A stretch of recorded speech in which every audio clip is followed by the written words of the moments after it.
Olá pessoal, tudo bem? Como vão? E aí, como estão os conhecimentos de vocês sobre zoologia?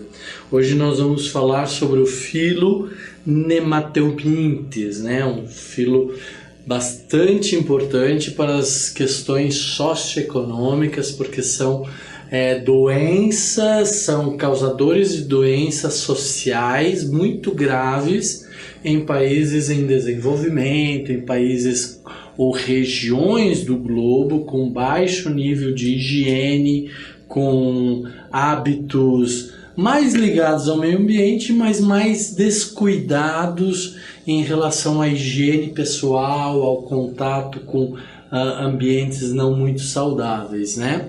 Ou mesmo às vezes numa própria lagoa, alguma coisa assim, pode haver a contaminação. Então vamos lá. Quem são os seres nemateumintes, né? No passado, muitos animais pertenciam ao filo chamado Askelmintes, do grego askon, saco, eumintes, vermes. Então era um verme dentro de um saco. Por quê? Porque vocês vão ver que o masculino fica dentro do feminino, né?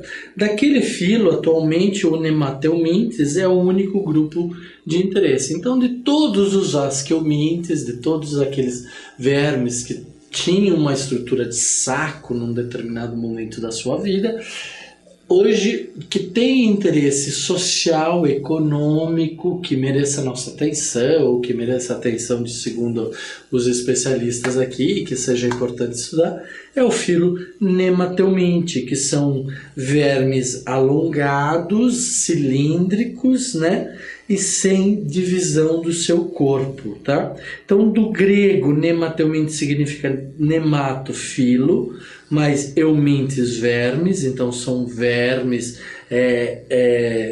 cilíndricos, alongados, são vermes de corpo cilíndrico e longo, não segmentado, então não apresentam segmentação. Após os insetos, são os seres vivos com maior número de indivíduos, né? Que engraçado, né?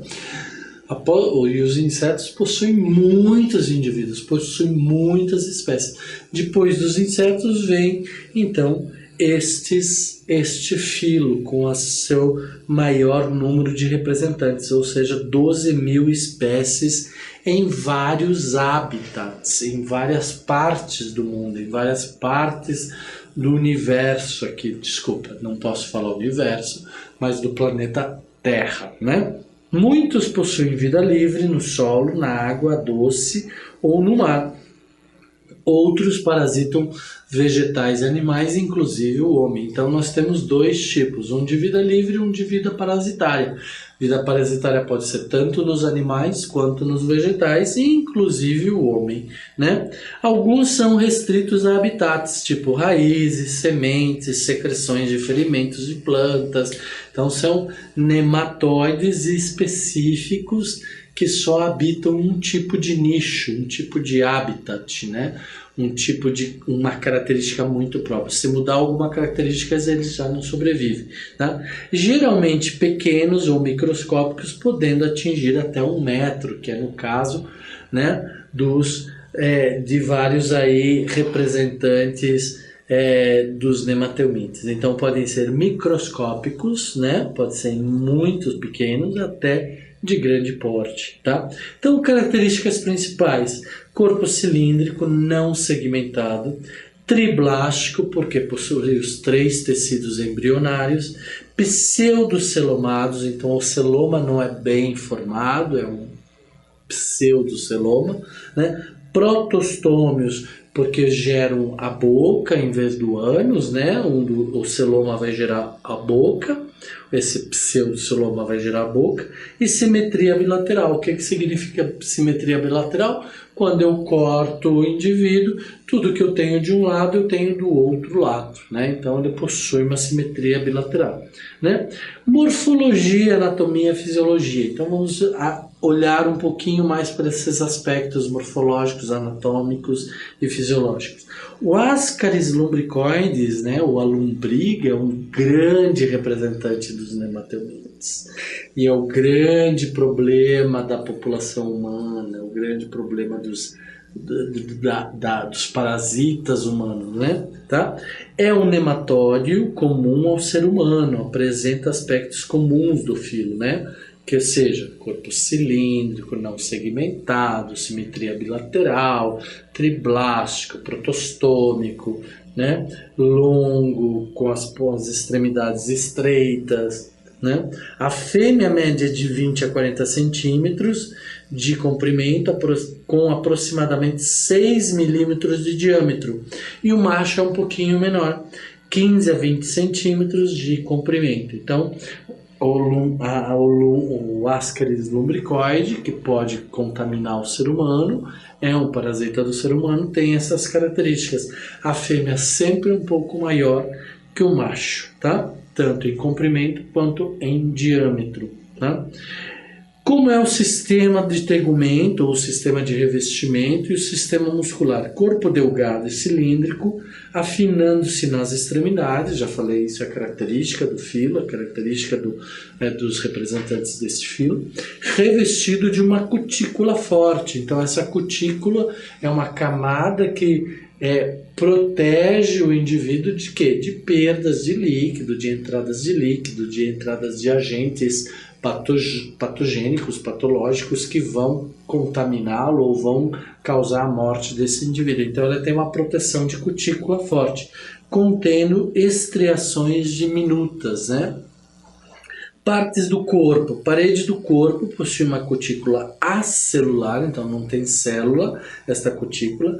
É proteica, lisa e pouco elástica, né? Secretada pela epiderme. Quando diz que é pouco elástica, significa que ela tem dificuldade para se estender, né? Então ele fica ali naquela dimensão dos 25, 15 centímetros, dos milímetros de diâmetro, né? Então ela não tem essa facilidade. O animal cresce por muda, por meio do rompimento da cutícula. Então quando ele quer crescer, ele rompe essa cutícula, né? Ele vai crescendo interna, a cutícula não cresce, por isso que ela é pouco elástica, e aí daqui a pouco ela se rompe, e aí o verme cresce, vai formar uma nova cutícula, né? Tem uma nova cutícula, e aí então ele se cresce por mudas, né? Que a gente chama, tá? Dentro dos nematóides. A epiderme é fina, camada de tipo sincício, com muitos núcleos, sem parede celular. Então, a epiderme, as células da epiderme, possuem somente membrana plasmática, não possui parede celular, né? A camada muscular de fibras longitudinais, então, está em toda a extensão do corpo do nematóide, do indivíduo. Então, de um lado até o outro, né, são fibras longitudinais. Cada célula muscular é uma fibra fusiforme, que se estende debaixo da epiderme, tá? Então, pessoal, aqui eu quero chamar a atenção de vocês, que esses conceitos vocês precisam rever, vocês precisam gravar lá no ambiente de estudo de vocês, pegam etiquetinhas e escreve o que é fusiforme, o que é sincício, o que é triblástico, né? Coloca esses conceitos, que daí toda vez que vocês lerem, vocês não esquecem esses conceitos.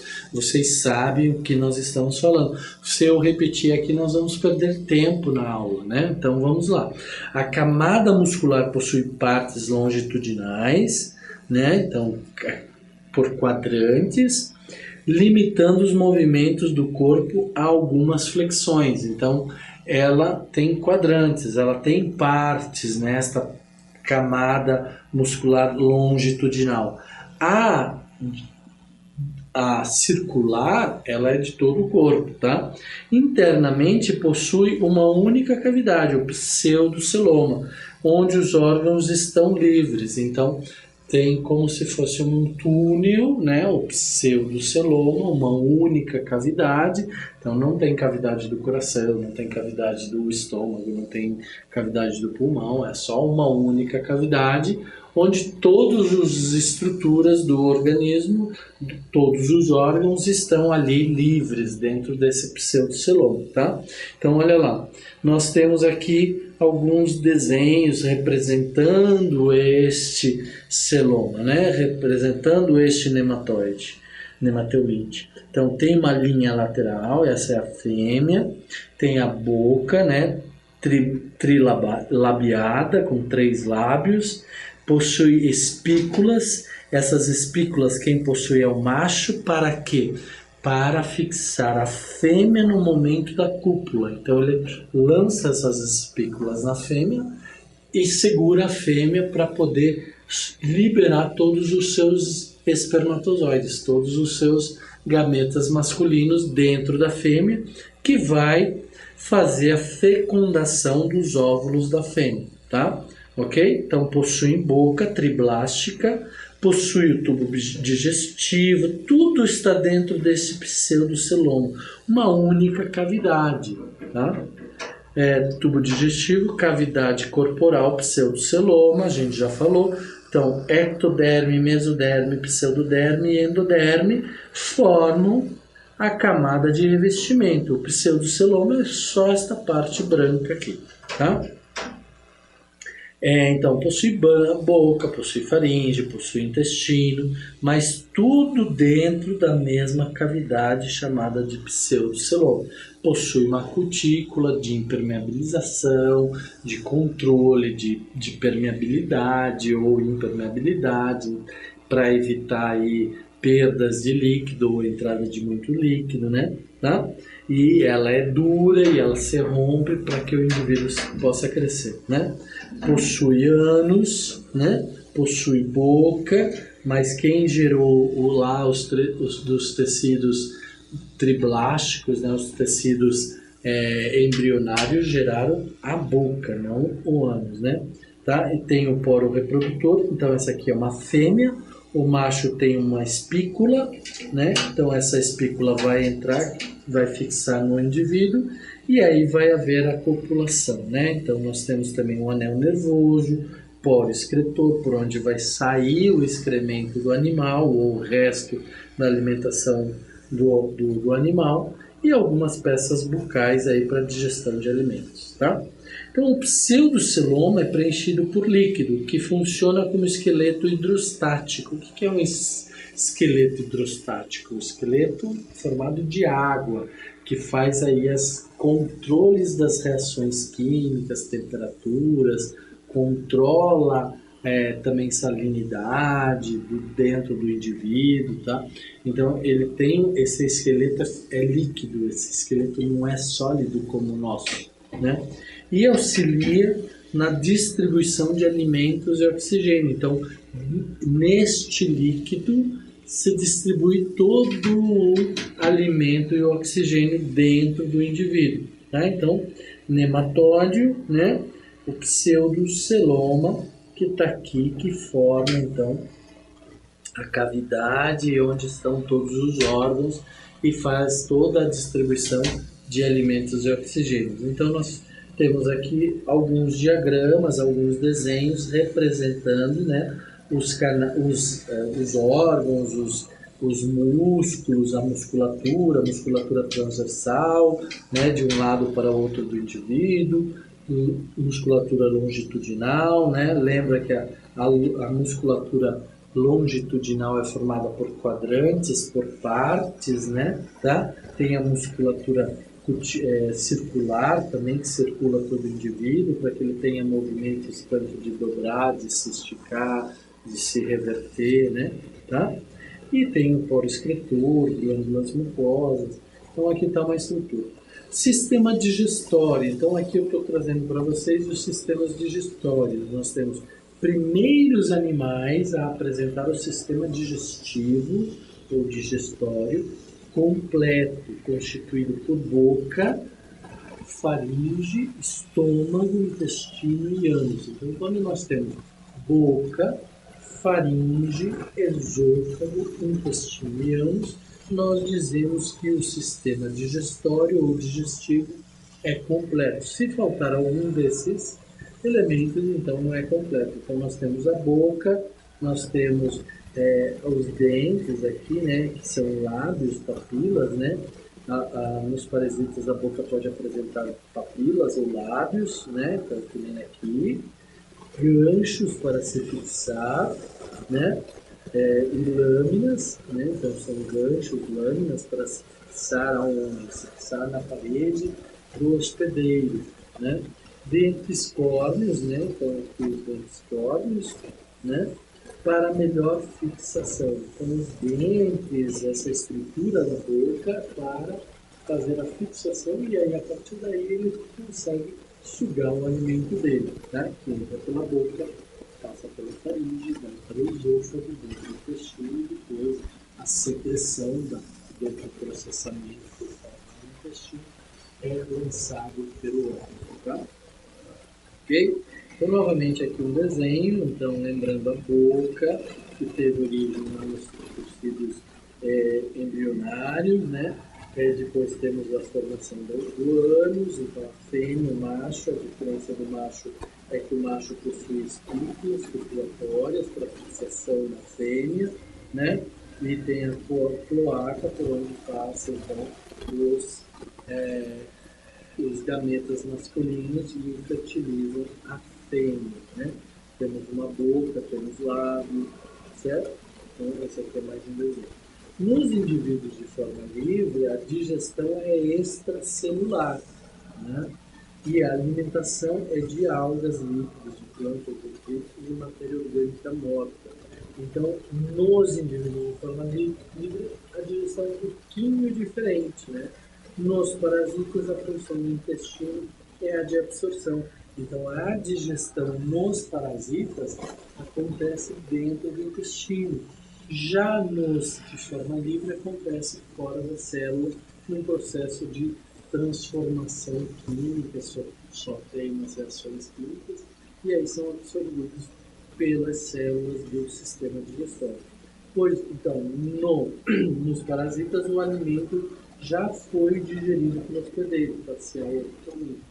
Nos de forma livre, não. Então, ele precisa ser processado antes de ser, ele precisa ser digerido antes de ser assimilado ou absorvido. Já nos parasitas, ele está sugando, mandando todo o alimento para dentro do organismo e lá no intestino é que vai haver o processo, a digestão do alimento. Tá? Ok? Pode ser total ou parcial. Né?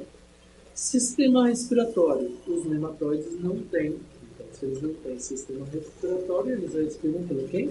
Pela pele, pela difusão de gases. A pele faz a permeabilidade de gases e água, né? Alguns parasitas são anaeróbicos facultativos, ou seja, eles podem viver em um ambiente com ausência de ar ou não, por isso que eles são facultativos. Se houver ausência de ar, eles vão sobreviver. Eles criam uma estrutura, eles se protegem e se desenvolvem. Se houver ar, aí o problema se desenvolve. Por isso, anaeróbicos facultativos. Se fosse aeróbicos facultativos, significaria que o quê? Na grande maioria das vezes, eles são anaeróbicos. Nesse caso, quando estamos falando de anaeróbicos facultativos, a grande maioria das vezes, os nematodes são aeróbicos, precisam de ar. Facultativamente, às vezes, eles podem viver em condições onde não tem ar. Tá? Sistema circulatório, não possui sangue, né? Por isso lá o esqueleto hidrostático, por isso o pseudoceloma, onde toda a circulação de alimentos, respiração é feita através do líquido. Nem sistema circulatório, então não tem essa transformação, esse processamento de gases ou de geração, de produção de gases fundamentais da sua. Tudo está dissolto e aí nesse líquido dentro do pseudoceloma, tá? Então tudo está acontecendo ali dentro do pseudoceloma, não possuem órgãos específicos, como nós que possuímos nariz, pulmão para respirar, sistema digestório ou sistema circulatório, que são nossas veias e artérias. Os nematóides não possuem isso, tudo disperso nesse líquido sexual. Tá? Possuem sistema excretor formado por canais excretores ou tubos em H. Dois tubos ocorrem ao longo das linhas laterais. Então, aquelas linhas laterais que estão desenhadas aqui, tá? Né? Aqui. E aqui nós vamos ter, então, os tubos em H para fazer os processos de excreção. Então, permite a união e a formação de um só tubo na região anterior, que se abre na linha mediana. Né? Então, é um único tubo em cima, daí ele se abre para a linha mediana, por isso ele é chamado de tubo H. Absorção por difusão, né? Catabólico.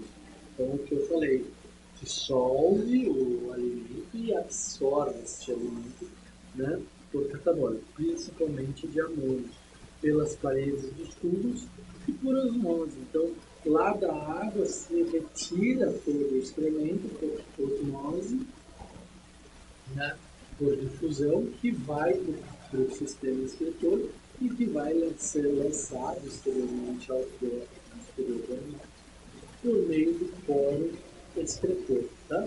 Isso por osmose e excesso de água do líquido celulático. Então, esta reação acontece dentro do celular, lá no líquido. E aí, por osmose, por difusão, todo esse excremento que se transforma em líquido entra nos tubos em H e que vai percorrendo até o poro excretor e daí vai ser lançado para o exterior do alimento. O sistema nervoso é tipo ganglionato, são gânglios, né? Esses gânglios estão aqui próximos da boca, próximos da cabeça, né? Tá? E dali originam-se ramificações, né? O nervo dorsal e o nervo ventral.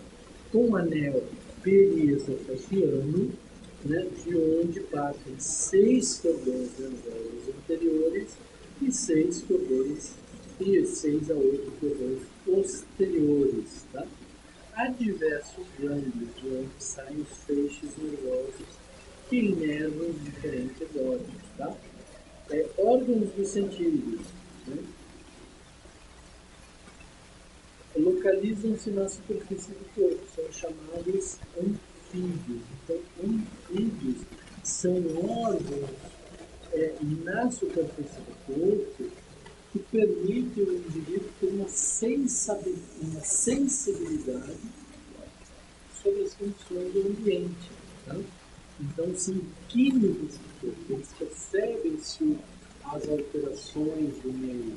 E aí eles podem se proteger, ou às vezes a pressão é tão forte que eles não conseguem se proteger. Simplesmente combate, por exemplo, uma resinose, uma lombrigose, uma lombriga que está nos parasitando, tá? Através das modificações que mudam as condições internas do organismo, do intestino, e aí com isso o animal acaba morrendo, né? Sendo eliminado no nosso organismo, tá? Os animais são dioicos, ou seja, há um indivíduo masculino e há um indivíduo feminino, mas na natureza nós sempre temos exceções, né? Apresentam estágios larvais diferentes, então não apresentam crescimento direto, apresentam um estágio larval, né? Com fecundação interna e sem desenvolvimento interno, na maioria com dimorfismo sexual. Então, as larvas, né? Então, as larvas, vamos ver, apresentam estágios larvais diferentes, então apresentam larvas, as larvas apresentam crescimento diferente, estrutura diferente, totalmente diferente. Lembra que eu falei para vocês que no ano passado eles eram chamados de astonites, eles tinham ascos, sacos, então as larvas possuem uma estrutura diferente. Com fecundação interna, fecundação dentro da larva é interna, desenvolvimento indireto, por isso que tem larvas, né? na maioria com dimorfismo sexual.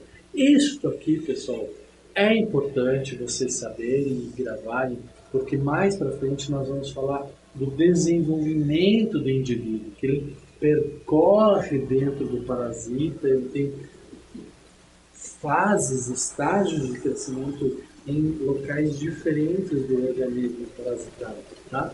Então, por isso que a fecundação é interna, é dentro da mãe, mas o desenvolvimento é indireto, filar e dimorfismo sexual, né? Essa diferença sexual, né? Por isso que são dioicos, machos que são mais curtos, menos números e menores do que as fêmeas.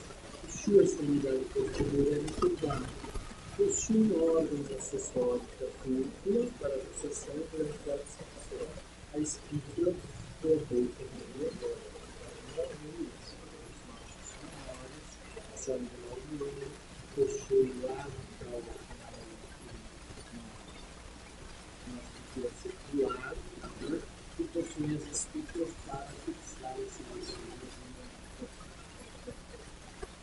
A reprodução, uma fêmea pode produzir 27,8 ovos. É muito doce. Dentro do nosso organismo, que cruzou com o macho e reproduziu aí 27 milhões. Então, os espermatozoides do macho, mas eles são lançados de outra. A fêmea mantém esses espermatozoides, e vai fecundando todos os seus 27 milhões de ovos, sendo mais ou menos 200 mil por dia. E esses 200 mil por dia são lançados no organismo humano, então as fezes vão para o ambiente, no sanitário, dessa espécie, e podem, ocasionalmente, dar origem a mais indivíduos, né? A larva, que daí vai formar um indivíduo adulto, pode ser ingerido, pode ser um intermediário, pode ser para o ser humano, pode. Então, esses estágios nós vamos ver no futuro, tá? Ok? Os ovos originam as larvas, chamam-se migras, ou abipitoides e filarioides, né? Então, essas larvas são os tipos de larvas de acordo com o tipo de espécie e de acordo com o ambiente onde elas se desenvolvem, né? Tá? Morfologia: a fêmea partenogenética, parasita, fêmea de vida livre, macho de vida livre, né? Isso, então, os machos, as larvas, né? Larva rabidioide, rabiditoide, né? E a filarioide. Então, são estruturas microscópicas pequenas, né? Os ovos se transformam nessas larvas captidoides e filarioides em sólidos úmidos, ricos em matérias orgânicas e com uma temperatura de 25 a 30 graus Celsius. Se o solo secar, faltar água, o nematóide ele vai criar uma estrutura de fermentação, ele vai se defender. Então, a larva vai se defender. Entre os nematóides, né? Os parasitas são monóxinos, né? Se desenvolvem em um único hospedeiro, então tem um único hospedeiro. E heteróxenos quando tem mais do que um único hospedeiro. Então, como eu falei, eles podem, vamos supor que nós nos alimentemos de ovos, né? Esses ovos vão dentro do ciclo que nós vamos ter, vão se desenvolver em larvas que vão habitar nos ovos e vão se desenvolver bem, vão fazer se transformar em adultos e daí depois para o nosso intestino, né? Os ciclos de reprodução. Essa é uma reprodução direta chamada de nexo. Só tem um hospedeiro. Então ele se desenvolve do ovo até o adulto no mesmo hospedeiro. Ou eles podem ser heteróxicos. Podem ter um hospedeiro intermediário, né? Eles não servem, podemos para a mídia, ver isso,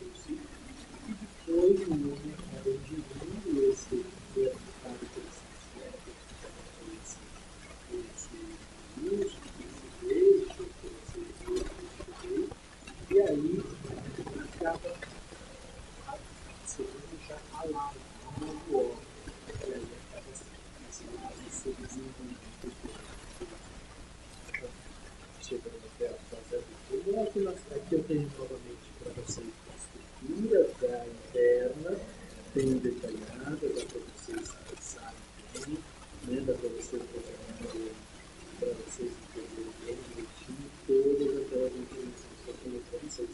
E aí, como tem estrutura, nós estamos falando do macho. Né? Se fosse fêmea, não teria espírito, né? Seria somente o pode. Ok, pessoal?